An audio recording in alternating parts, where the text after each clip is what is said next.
नमस्ते जी, कैसे हो आप सब। आशा करती हूँ कि आप सब भी बिल्कुल ठीक होंगे। प्लीज़ मेरे चैनल को लाइक और सब्सक्राइब कर लीजिए, जिससे आने वाली वीडियो आप सभी को मिलती रहे। तो सुबह के ना 10:15 बज चुके हैं। लाइट आ गई थी, मैंने मशीन में कपड़े डाल के छोड़ दिया है। इतने बजे कपड़े धुलेंगे तो मुझे करनी है इस वाले रूम की साफ़ सफाई। इसमें ना चारों तरफ सामान ही फैला पड़ा हुआ है, तो ये सारा सामान एक साइड में इकट्ठा करके लगा दूँगी लाइन से। उल्टा पुल्टा हो रहा है पूरा कमरा। इस उल्टे पुल्टे कमरे को ना मुझे सीधा करना है। और पशु थे जो वे मैंने नहला कर बांध दिए हैं।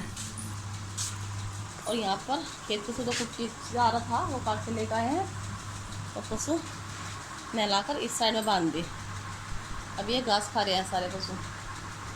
और इनके ऊपर चला दिया है फ़ैन। आराम से बैठे रहेंगे शाम तक का आराम से। फिर 4 बजे करीब मैं घास करके ना उधर बांध दूँगी। तो इतने कपड़े धुलते हैं तो करते हैं हम इस रूम की साफ़ सफाई। यहाँ पर जो कमरे में सामान फैला पड़ा हुआ है सारा, सबसे पहले मैं ये सारा उठाकर एक साइड में जमा दूँगी। जो लोहे का जो आपको ये जीना दिखाई दे रहा है ये भी उठाकर मुझे एक साइड में लगाना है, क्योंकि आज पापा जी बाजार जाएंगे। सिरसों बोलते हैं जिसको, जो हमने खेत में बो रखी थी, उसका तेल निकलवा के लेकर आएंगे। तो यहाँ पर जो खल होती है वो यहाँ पर फैलानी है। तो उससे पहले मुझे ये कमरा पूरा साफ़ करना है, क्योंकि अगर हम खल बाहर फैला देते तो पशु खुल जाते हैं, पता नहीं चलता है, फिर वो खा लेते हैं। तो हमेशा जब भी हम कुछ भी आटा पिसवाते हैं पशुओं का या खल चोखा जो भी होता है वो हम अंदर कमरे में फैलाकर ठंडा करते हैं। उसके बाद ही फिर टंकी में और कट्टे में भरकर रखते हैं। तो यहाँ पर जो तख्त पे कट्टे पड़े थे सबसे पहले मैंने नीचे डाल लूँगी। जो धोने कट्टे होंगे वे मैं अलग निकाल लूँगी, और जो हमें बेचने होते हैं जैसे खल की बोरी होती है इस्तेमाल नहीं करते, वे हम बेचने में इस्तेमाल कर लेंगे। जो सामान मुझे इस्तेमाल में नहीं लाना है तो उसे मैं तख्त पर जमा कर छोड़ दूंगी।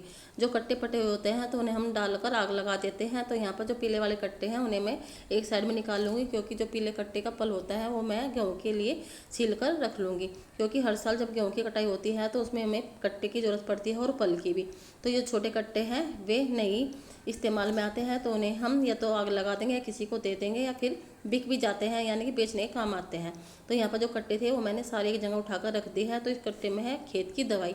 तो यहाँ पर हमने एक पट्टा जमा रखा है, उस पर ये कट्टे में जो दवाई थी उस पर रखकर मैं छोड़ दूँगी। जहाँ पर ये जिन्ना रखा हुआ है इसके नीचे भी बहुत ही सारे कट्टे पड़े हुए हैं, वे भी मुझे निकाल कर एक ही साइड में रखने हैं। जो एक्स्ट्रा सामान था वो एक साइड में मैं लगा दूंगी। साफ करने के बाद में जो सामान जहाँ पर रखा हुआ था वहीं पर रख दूंगी। अगर उल्टा सीधा सामान रख देते हैं तो खेत पर जरूरत पड़ती है, फिर वो सामान नहीं मिलता है। तो ये जिन्ना है जो लेगा वो अभी हमें इस्तेमाल में नहीं चाहिए, तो वो जिन्ना मैं तख्त के नीचे लगा दूंगी। क्योंकि जब सर्दियों में गन्ने भरे जाएंगे खेत में वो जिन्ना तभी चाहेगा, उससे पहले जिन्ने की कहीं ज़रूरत नहीं पड़ती है। अगर उसको हम बाहर छोड़ देते हैं तो उस पर जल लग जाता, तो इसलिए उसे हमने कमरे के अंदर ही रखना पड़ता है। क्योंकि जो लोहे का सामान होता है उसमें बारिश लगकर, धूल लगकर, मिट्टी लगकर उस पर जल पकड़ लेता है, और उससे जो जिन्ना होता है लोहे का वो ख़राब हो जाता है और जल्दी टूटने का डर रहता है। तो यहाँ पर जो सामान पड़ा हुआ था जिन्ने के पास में वो मैंने सारा एक साइड में उठा कर रख दिया है।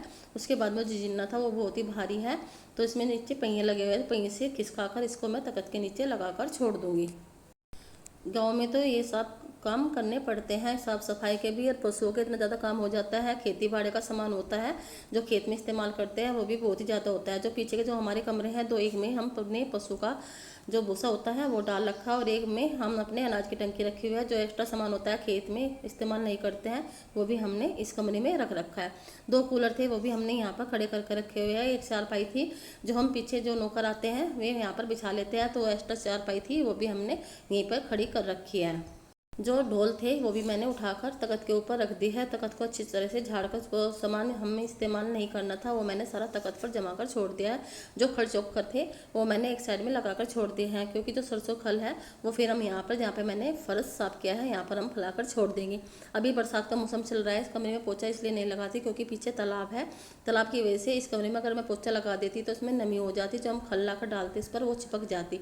तो इसमें मैं पोछा भी नहीं लगाऊँ, क्योंकि बरसात का सीज़न चल रहा है। बरसात के सीज़न में ना नमी बहुत जल्दी आती है।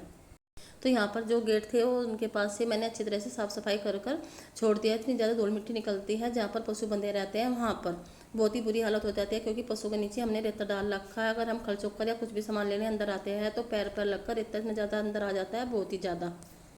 अगर हम डेली कितनी भी साफ़ सफाई कर ले फिर भी साफ़ सफाई दिखाई नहीं देती है, क्योंकि पशु के पास में तो इतनी ज़्यादा धूल मिट्टी रहती है, बहुत ही ज़्यादा। तो यहाँ पर जो कट्टे रखे हुए थे वे मैंने जो इस्तेमाल नहीं करने हैं वो मैंने सारे कुर्सी पर लगाकर छोड़ दिए हैं। जो बाकी कट्टे धोने के थे वो मैंने बाहर रख कर छोड़ दिए हैं। और यहाँ पर तख्त के नीचे जो लोहे का जिन्ना था वो मैंने इसलिए रखा है क्योंकि बच्चे हैं वे आकर इस पर चढ़ते हैं, चोट लगवा लेते हैं। तो इसलिए मैंने एक साइड में ही लगाकर छोड़ दिया। पूरा कमरा मैंने खाली कर दिया है। जब पापा जी खल लेकर आएंगे तो इस कमरे में फैलाकर उसे हम ठंडी कर लेंगे। उसके बाद ही फिर हम इन्हें कट्टे में भरकर रख देंगे। तो यहाँ पर एक साइड में खल रखी हुई है, चोकर रखा हुआ है, टंकी में रदावा और जो बोरड बोलते हैं वो कट्टे में रखा हुआ है। अभी 2 कट्टे में 3 कट्टे में कम से कम खल आएगी तो हमें इस कमरे में फैलानी है। फिर ठंडी करके उसे हम बड़े कट्टे में भरकर रख देंगे। क्योंकि जो घर की खल होती है वो पशुओं के लिए बहुत ही अच्छी होती है। क्योंकि हम जो खेत में सरसों बोते हैं उसमें से तेल अलग निकलता है और खल अलग निकलती है।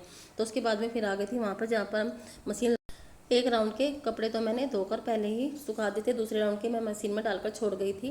तो यहाँ पर पशुओं को मैंने घास कर बांध दिया था। सुबह के टाइम ही मैं पशुओं को 5 सवा 5 पर ही घास कर इधर बांध देती हूँ। क्योंकि उस टाइम धूप आ जाती है बहुत ही कड़ी, क्योंकि बादल की जो धूप होती है बहुत ही टाइट निकलती है।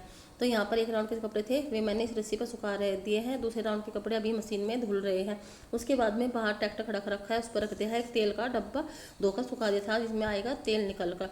और अंदर कमरे में जो मैंने आपको पहली वीडियो में भी दिखाया था कि इसमें रखी है हमारे खेत की जो सिरसों हमने कटवाई थी, इनमें से 2 कट्टे जाएंगे सिरसों के, जिसमें से तेल अलग होकर निकलेगा और खल अलग निकलेगी। तो इस डब्बे में तेल आ जाएगा निकल के।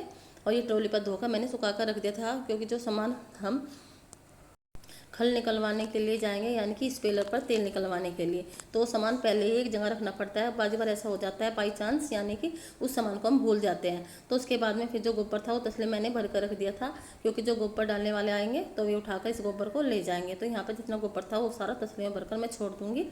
तो उसके बाद में फिर मुझे धोने थे कट्टे, जो मैंने आपको दिखाया था कि ये मुझे कट्टे धोकर रखने हैं। तो यहाँ पर जितने कट्टे पड़े हुए थे सारे मैं उठाकर ड्राम के पास रख दूँगी। ड्राम में मैंने पहले से ही थोड़ा सा सरफ डालकर छोड़ लिया था। ये खेत में दवाई डालते हैं, इन कट्टों को हम ऐसे इस्तेमाल नहीं करते हैं, हमेशा धोकर इस्तेमाल करते हैं। क्योंकि जो आटा होता है वो हम इन्हीं कट्टों में भरकर देते हैं। क्यों? तब इनमें आटा पिसकर आता है। तो यहाँ पर ड्राम में मैं एक एक कट्टे को आराम से अच्छी तरह से धो लूँगी। इनके अंदर पानी भरकर धोने पड़ते हैं। अगर सारे कट्टे एक साथ धोएंगे तो इनमें दवाई रह जाती है। तो एक एक कट्टे में ही पानी डालकर सारे कट्टे जो हैं वे धोने पड़ते हैं। तो यहाँ पर कम से कम 40 के करीब कट्टे जो हैं वे मुझे धोने हैं। वैसे तो मैं बीच बीच में जो कट्टे होते हैं 5 या 10 वे धो देती हूँ। क्योंकि मैं मायके चली गई थी तो इसलिए जो कट्टे थे इतने ज़्यादा इकट्ठे हो गए थे, बहुत ही ज़्यादा। तो इन्हें कट्टे को सारों को धोकर मैं एक साइड में रख दूँगी सुखाने के बाद में। अगर हम गिले कट्टे रख देंगे तो इनमें ना पानी रह जाता है। प्लास्टिक के कट्टे होते हैं, अगर वैसे कट्टे हो जाते हैं जैसे जूट के बोलते हैं, वे जल्दी सूख जाते हैं। प्लास्टिक कट्टों में ना जगह जगह पानी रह जाता है, वे सूखते नहीं हैं। एक बार तो मैं सरफ के पानी से इन सारे कट्टों में से जो दवाई लगी थी वो सारी निकाल कर अलग कर लूँगी। फिर दोबारा ड्राम भरने के बाद में इनमें साफ पानी में निकाल कर इन्हें एक साइड में टांग दूँगी, जिससे इनका पानी निकल जाए। जो खेत में दवाई खाद डालते हैं उनके कट्टे ही हम पल बनाते हैं, पल्ली बनाते हैं। जैसे खेत में भूसा लाते हैं उसकी पल्ली भी इन कट्टों की बनाई जाती है। क्योंकि अगर पल्ली मोल लाते हैं तो बहुत महंगी मिलती है। तो मैं हमेशा जो कट्टे होते हैं उनकी पल और पल्ली घर पर ही सील लेती हूँ। मैंने आपसे दिखाया था जब हमारे खेत में मशीन लगी हुई थी तो मैंने जो बड़ा पल था वो 40 कट्टे का बनाया था, बहुत ही लंबा। उसकी मैंने एक एक पट्टी सीली थी। उसके बाद ही मैंने जो बड़ा पल था वो पूरे घेर में फैलाकर सिला था। जब कभी भी मैं पल या पल्ली कुछ भी सीलूँगी कट्टों से तो मैं आपके साथ शेयर करूँगी कि हमारे यहाँ जो पल्ली होते हैं वो कैसे सीलते हैं मशीन से। और मशीन से सीलने के बाद में फिर उसे हम सुई से, बड़ी सुई से भी सीलते हैं। जहाँ पर हमारे पशु बंधे हुए हैं वहाँ पर भी हम इन पल्लियों का इस्तेमाल करते हैं। जो कट्टे थे वो सारे मैंने धोकर पहले मशीन पर लटका दिए थे उल्टे, क्योंकि उनमें पानी भरा था वो सारा पानी निकल गया था। तो यहाँ पर जो टैंक रखा हुआ था पानी का, जो हम खेत में इस्तेमाल करते हैं जब स्प्रे करते हैं, तो यहाँ पर सारे कट्टे जो है वो मैंने इस टैंक पर लाकर रख दिए। जब इनका पानी निकल जाएगा उसके बाद में फिर सारे कट्टों को मैं रस्सी पर फैलाकर एक एक पर चिमटे लगाकर सुखा दूँगी। तो जितने भी खेत में कट्टे डालते हैं हम दवाई के, खाद के, तो उन सभी पर आप देख सकते हैं मोदी जी का जो फोटो है वो छपा हुआ है। मैंने आपके साथ शेयर किया है आज पीछे जहाँ पर हमारे पशु बनते हैं वहाँ के स्टोर रूम की साफ़ सफाई, उसे हम स्टोर रूम बोलते हैं। क्योंकि उसमें खेती बाड़ी का सामान ज़्यादा रखा रहता है। जैसे खेत में दवाई, अनाज की टंकी, पशुओं का खल चोक कर तब रहता है। तो यहाँ पर देखिए मोदी जी का फोटो कट्टे पे बिल्कुल साफ दिखाई दे रहा है। तो यहाँ पर जो कपड़े थे वे भी मैंने धोकर सुखा दिए हैं। दोनों राउंड के कपड़े जो थे वो मैंने दोनों तार पर सुखा कर छोड़ दिए हैं। तो यहाँ पर जो पापा जी थे वे खल भी लेकर आ गए थे तेल निकलवा के स्पेलर पे से। तो यहाँ पर कमरे में मैंने सारी खल फैलाकर छोड़ दी है। जब वो ठंडी हो जाएगी उसके बाद में फिर मैंने कट्टे में भरकर छोड़ दूँगी। अगर हम गर्म खल को ही कट्टे में छोड़ देते हैं तो उसके ना लड्डू से बन जाते हैं, एक जगह ही गांठ बन जाती है। और ये है तेल की कैन, इसमें लाए हैं पापा जी तेल निकलवा कर। ये 25 लीटर की कैन है। ये ऊपर तक का भर गई थी, ट्रैक्टर पर लेकर आए थे तो इसमें जो तेल था वो छलक कर डिब्बे से बाहर निकल कर आ गया है। तो आज मैंने आपके साथ शेयर किया है अपना मॉर्निंग रूटीन का साफ़ सफाई का काम, जो मैंने स्टोर रूम की साफ़ सफाई की है और पशुओं का काम। तो आज की वीडियो में बस इतना ही। तो मिलते हैं हम आपसे नेक्स्ट वीडियो में, तब तक के लिए नमस्ते, बाय बाय। और कमेंट करके ज़रूर बताना कि आपको मेरी वीडियो कैसी लगी।